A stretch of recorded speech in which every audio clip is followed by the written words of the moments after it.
সবাই তো চলে গেল, মাও তো এখন আসলো না। আমি যে কখন বাড়ি যাব, এদিকে খিদেও পাচ্ছে আমার। ওরে বাবারে, কি মেঘ ডাকছে, ভয় লাগছে তো। কিলে বাবা, বাড়ি যাবে না? বাড়ি যাবো না তো এখন থাকবো। তোর আমার সাথে।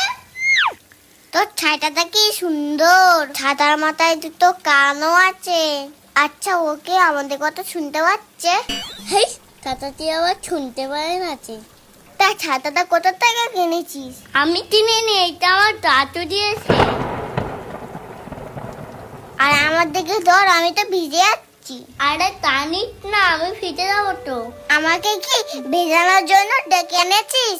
এটা আমার ছাতা, আমার চিতেই বেশি থাকবে। তা আমার দিকে একটু দে। না, আমার চিতে থাকবে না, এটা আমার দিকেই থাকবে। না, আমার চিতে থাকবে না, এটা আমার দিকেই থাকবে। না, আমার চিতে তোর ছাতায় আমি থাকবো।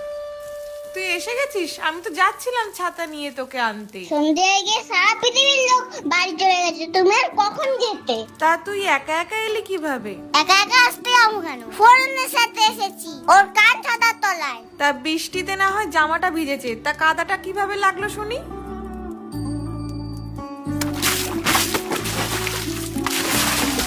কিরে, বলবি তো? আমার শীত করছে, তোমার কি এখনো শুনতে হবে? শিগগিরই আয়, মাথাটা মুছে দি, আর তাড়াতাড়ি জামাটা খোল, না হলে ঠান্ডা লেগে যাবে। ওমা, ফোরনের মতো একটা কান ছাতা কিনে দাও না, কাল তাহলে স্কুলে নিয়ে যাব, ওকে দেখিয়ে দেবো আমার ছাতা কিরাম। ওর জন্য গায়ে কাদা লেগে গেছে। তুমি দেওয়া তো একটা কান ছাতা কিনে। কান ছাতা? সে আবার কেমন ছাতা?